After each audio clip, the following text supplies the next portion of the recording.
I decided to kick it up a notch and show you how to make liquid soap, which is a little bit more in depth than the bar soap that I just showed you how to do.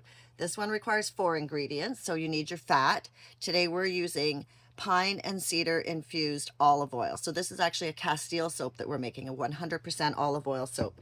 You need some glycerin. It helps the olive oil bind better so it won't separate. You need, this time, our lye. This one is potassium hydroxide this time, not sodium hydroxide. Potassium hydroxide makes the liquid soap. And you need water. Some tools and equipment that you need: a hand blender, a spatula, thermometer, kitchen scale, and a large pot and something to heat it, or a lot of people would just use a crock pot as well.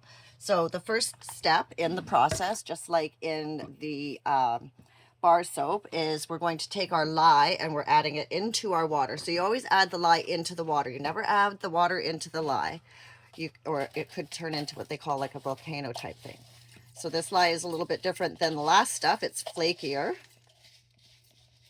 Same deal. Add it all in, and then we just stir it all around until it's all dissolved. And it's doing the same thing. In fact, you can hear it bubbling. Whoops. You want your gloves and your safety goggles on. I should have had my safety goggles on right from the beginning. Okay, so now that lye's all mixed, we're just going to let that set for a minute. And we're going to take our oil, and we want to heat our oil up to around 75 degrees Celsius.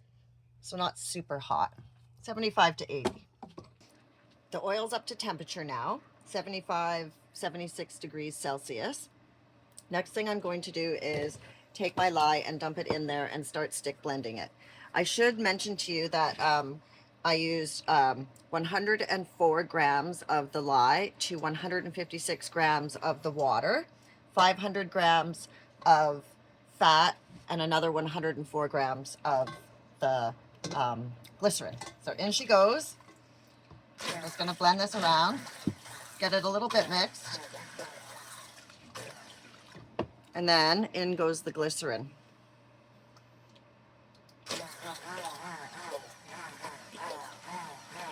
Now I'm going to keep this on low heat, try to keep it around 75 to 80 degrees Celsius, and continue to stick blend it for about 10 minutes until it thickens up.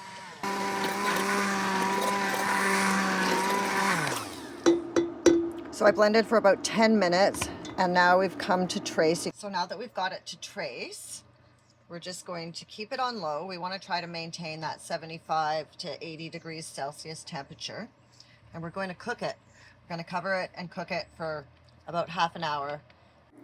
I cooked it on low for about half an hour, keeping it around 75 to 80 Celsius, and now we have this gel-like substance going on. I tested the pH, and you want it to be between 9 and 10.5.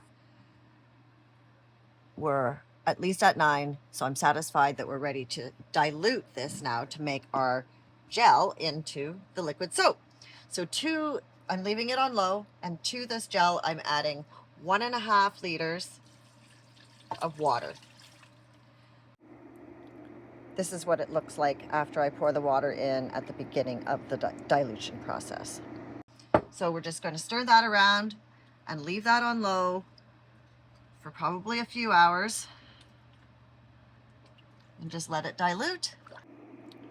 I actually ran out of light last night and time, so I just turned it off and let it sit overnight.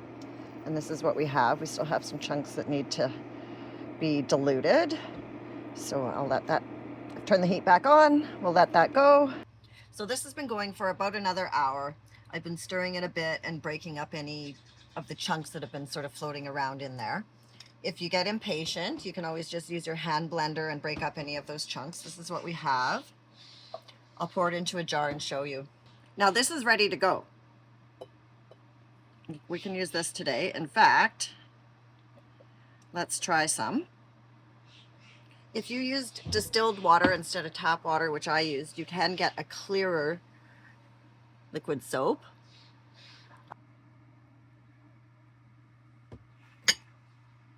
Smells like soap.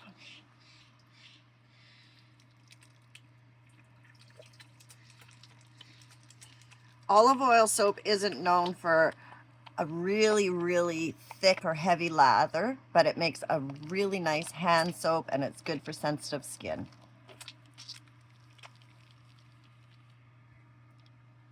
There you go. That's how you make liquid castile soap. Good morning. I had a lot of questions about whether or not we could add scent to our liquid soap that we made yesterday. And yes, you can. So let's do it. So very loosely, you could go 10 to 15 drops of essential oil per 8 ounces of your soap. So that's what we're going to do. So I'm going to start with 32 ounces of soap here. I would suggest, if you really get into this and you want to start using and mixing essential oils, that you look up an essential oil calculator and learn about the different properties of the essential oils. And I'm starting with 10 drops per 8 ounces here because every essential oil acts differently with your soap. Some will make it thicker, some will make it thinner. So you want to start slowly, see what scent you're getting out of it and that sort of thing. In general, you want 1 to 2% of your essential oils compared to the weight of your soap that you've already diluted. So let's go, we've got 32, so that's 4 times 10. Let's go 40 drops.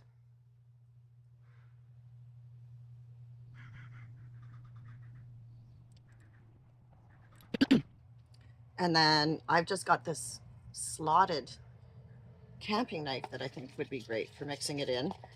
You probably don't want to whisk it because you don't want to make it all bubbly. It is going to change the texture of it a little bit. Yep, this has thickened it a little bit.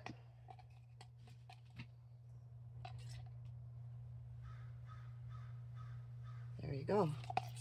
I still think it's a nice consistency. If it's too thick, you can just add a little bit of water and stir it around to make it thinner. So that's how you add scent to your liquid handmade soap. Mmm.